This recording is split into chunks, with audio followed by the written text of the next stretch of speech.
अवधपुरी में आए हैं, हम अवधपुरी में आए हैं, अवधपुरी में आए हैं, हम अवधपुरी में आए हैं, अवधपुरी में आए ओ इसकी हाँ इसकी कथा सुनाते हैं, हम इसकी कथा सुनाएंगे, और इसकी कथा सुनाएंगे, हम इसकी कथा सुनाएंगे।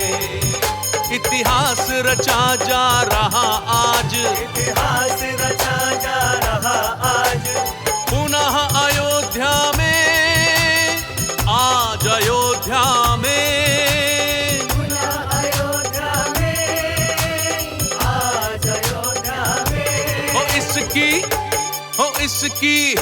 हो इसकी कथा सुनाएंगे, हम इसकी कथा सुनाएंगे, हम इसकी कथा सुनाएंगे, हम इसकी कथा सुनाएंगे।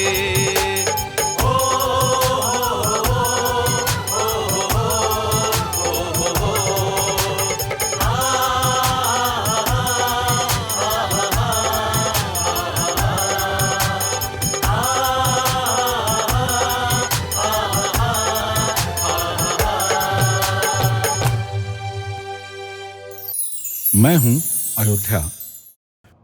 कभी मेरा नाम साकेत नगरी हुआ करता था। वही साकेत नगरी जहां मर्यादा पुरुषोत्तम भगवान राम का प्राकट्य हुआ। हमारी धरती पर आदिकाल से ही शिक्षा, समृद्ध संस्कृति का गहवारा रहा। समय के चक्र में जाएंगे तो स्कंद पुराण में मेरा जिक्र है कि कैसे दुनिया के प्रलय के बाद ब्रह्मा के आदेश से एक भव्य और सुंदर नगरी अयोध्या की खुद विश्वकर्मा ने अपने हाथों से रचना की। हमारी धरती पर एक से एक बढ़कर प्रतापी सूर्यवंशी राजा हुए। राजा दिलीप, राजा रघु, राजा दशरथ ये इसी सूर्यवंश की परंपरा में आते थे। सत्यवादी राजा हरिश्चंद्र, जिनके पुत्र भागीरथ, जिन्होंने सगर के 60,000 पुत्रों को कपिल मुनि के श्राप मुक्ति के लिए मां गंगा को कठिन तपस्या के बाद धरती पर अवतरित किया, ये भी इसी सूर्यवंश के प्रताप को बताते हैं। सूर्यवंशी राजाओं ने हमारे क्षेत्र में जीव जंतु से लेकर आदिवासियों तक सबको एक डोर से बांधे रखा। और इसका प्रमाण भी मैं देता हूँ। जब मौका आया हमारे प्रभु राम पर विपत्ति का, वन गमन या फिर सीताहरण के बाद राक्षस राज रावण से युद्ध और वध का, तब इन्हीं आदिवासियों, बानर, भालुओं ने भगवान राम का साथ दिया। लंका फतेह हुआ। हम गवाह हैं उस आदर्श गणतंत्र और राजतंत्र का जिसने चरम आदर्शों का उदाहरण पेश किया है। कालक्रम के अनुसार एक के बाद हमारे साथ ऐतिहासिक उपलब्धियां जुड़ती गईं। मैं तो इस बात का भी गवाह रहा कि कैसे मां भारती की समृद्धि और खुशहाली से आकर्षित होकर विदेशी आक्रांताओं की गिद्ध दृष्टि हमारी तरफ टिकी रहती थी। सबसे पहले मोहम्मद बिन कासिम ने सिंध प्रांत में धोखे से कब्जा किया। सिंध प्रांत के राजा के पास कुछ सैनिकों को महिला के भेष में भेजकर कासिम ने धोखे से वहां के शासक दाहिर सेन की हत्या करवाकर सिंध में कब्जा कर लिया। इस दौरान मोहम्मद कासिम ने पूरे क्षेत्र में लोगों का कत्लेआम कर पूरी धरती को खून से सराबोर कर दिया। वक्त का पहिया लगातार आगे बढ़ता गया और वक्त भी आया जब सन 1025 में एक दूसरा आक्रांता भी हमारे देश की आबरू लूटने आया। मोहम्मद गजनवी ने सोमनाथ मंदिर पर धावा बोला। सोमनाथ में गली गली, मोहल्ले मोहल्ले इस विदेशी आतताई ने जमकर कत्लेआम मचाया। हमारी धरती से अथाह धन संपदा लूट कर ले गया। इस कड़ी में बख्तियार खिलजी को भी भूल नहीं सकता। इन मुस्लिम आक्रांताओं की कारिस्तानी आज भी हमारे रोंगटे खड़ी कर देती है। दरअसल जितने विदेशी मुस्लिम आक्रांता आए, सबका केवल एक मकसद रहा कि कैसे हिंदू धर्म, हिंदू आस्था को तहस नहस किया जाए। मुस्लिम आक्रांताओं के आने से पहले हमारे देश में 3 बड़े सांस्कृतिक केंद्र विकसित हो चुके थे। ये थे काशी, मथुरा और अवध यानी अयोध्या।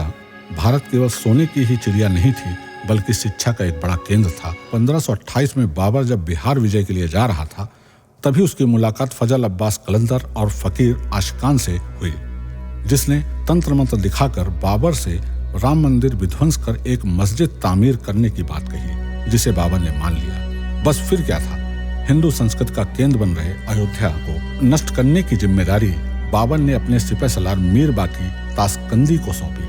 हमारी धरती पर आते ही मीर बाकी ने जमकर कत्लेआम मचाया।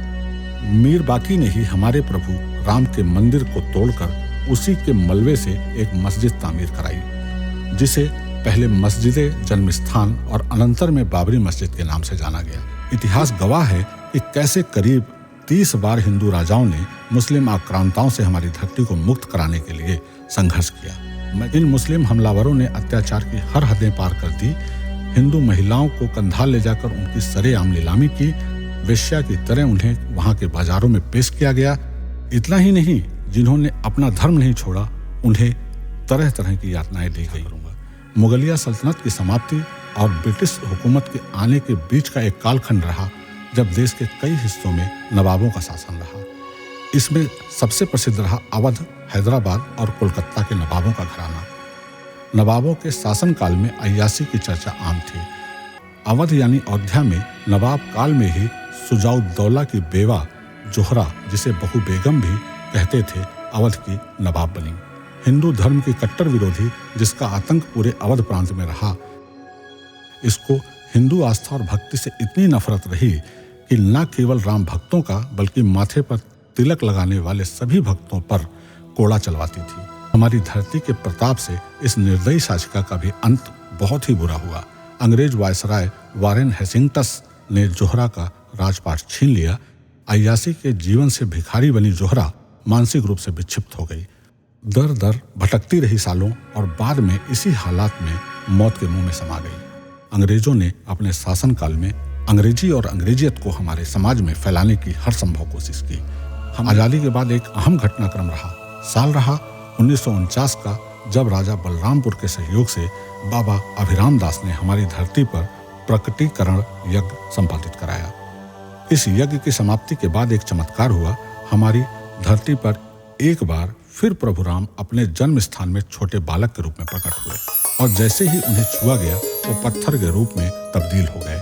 इस बात का गवाह मैं तो हूं ही, उस वक्त यज्ञ में शामिल रहे सैकड़ों साधु सन्यासियों ने भी प्रभु राम के इस चमत्कार को देखा। उस वक्त हमारे यहाँ के नैयर कलेक्टर और गुरुदत्त सिंह मजिस्ट्रेट थे। जब रामलला का प्राकट्य 1949 में हुआ तो उसी साल गोपाल सिंह विशारद ने पहली बार एक याचिका जिला अदालत में दायर कर राम भक्तों के लिए रामलला के पूजा अर्चना की इजाजत दिए जाने की मांग की।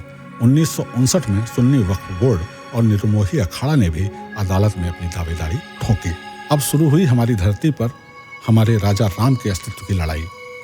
1984 में दाऊ दयाल खन्ना और अशोक सिंघल ने मिलकर मंदिर आंदोलन को धार देने की कोशिश की। इन दोनों ने मिलकर हिंदू जागरण मंच नाम से संगठन बनाकर मंदिर आंदोलन को तेज किया।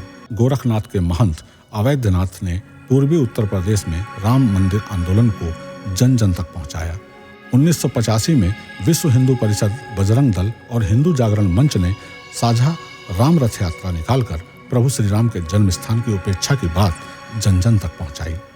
आखिर वो वक्त भी आया जब 1986 में जिला जज के.एन. पांडे ने सारी दलीलें सुनने के बाद रामलला को तालाबंदी से मुक्त करने का फैसला सुनाया। मैंने वो नज़ारा भी देखा जब इस सुनवाई के दौरान एक बड़े वानर के रूप में अदालत के बरामदे में खुद राम भक्त हनुमान आकर विराजे। जब जज ने फैसला सुनाया तो खुद जज ने उस बानर रूपी हनुमंत को प्रणाम किया और बानर स्वतः वहां से चला गया, जो फिर कभी अदालत परिसर में नजर नहीं आया। अब हालात बदलने लगा था। इस आंदोलन की तेज आंच को समझते हुए ही दिल्ली की सत्ता पर काबिज कांग्रेस सरकार ने तत्कालीन गृह मंत्री बूटा सिंह को लखनऊ भेजकर मंदिर मस्जिद विवाद में मध्यस्थता करने का निर्देश दिया। बूटा सिंह लखनऊ आए भी मंदिर और मस्जिद पक्षकारों से कई दौर की बातचीत की, लेकिन लाख कोशिशों के बावजूद विवाद समाधान का कोई फार्मूला नहीं निकाल पाए। पूरे देश भर से राम भक्तों का हुजूम हमारी तरफ कूच करने लगा। लोगों के आते जत्थे को रोका जाने लगा।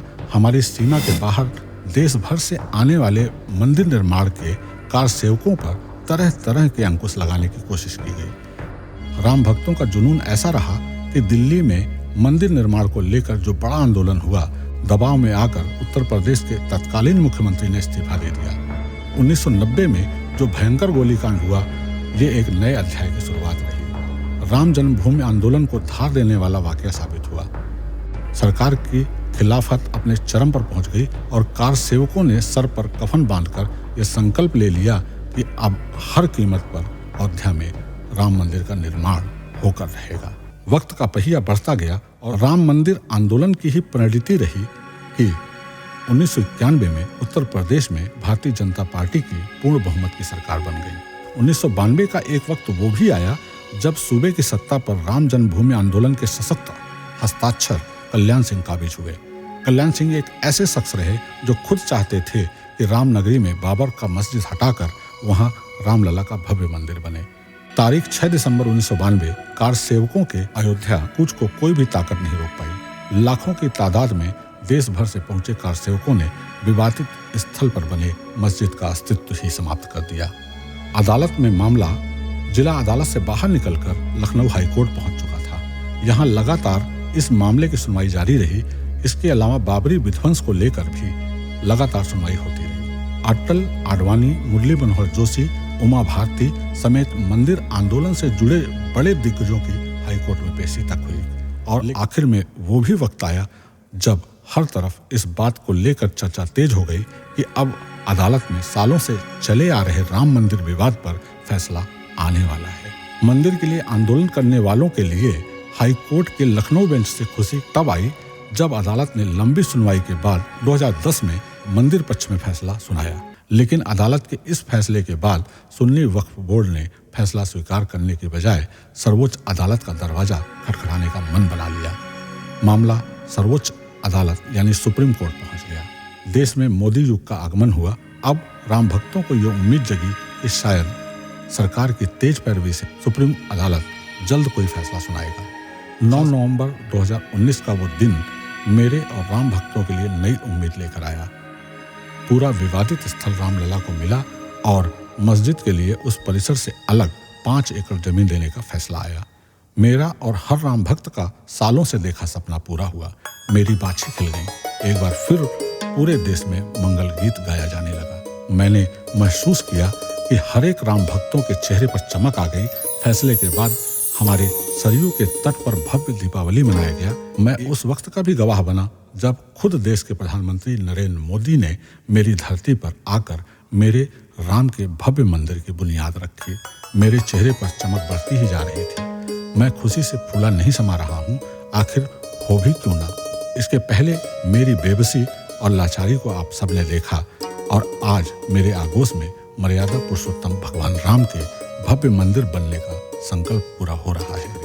धारा 370 समाप्ति जैसे फैसलों के बाद देश में एक बार फिर पुनर्जागरण का अभियान शुरू हो चुका है। देश के प्रधानमंत्री नरेंद्र मोदी और हमारे सूबे के मुख्यमंत्री योगी आदित्यनाथ राम राज्य को एक बार फिर स्थापित करने के लिए लगातार न केवल दंगाइयों और अपराधियों के खिलाफ कार्यवाही कर रहे हैं बल्कि राम नगरी को उसका पुराना गौरव दिलाने के लिए लगातार काम कर रहे हैं। इस मुहिम में सबको बराबरी का सहभागी बनने की कोशिश करनी चाहिए। हमारी तो यही तमन्ना है कि माँ भारती की कोई संतान कोई ऐसा काम ना करे जिससे देश की एकता अखंडता पर कोई आँच आए। जय श्री राम। पूजा पद्धति बदल गई, पूजा पद्धति बदल गई, पर पुरखे एक हमारे हैं। जितने राम तुम्हारे हैं उतने राम हमारे हैं। जितने राम तुम्हारे हैं उतने राम हमारे हैं। जितने राम तुम्हारे हैं उतने राम हमारे हैं।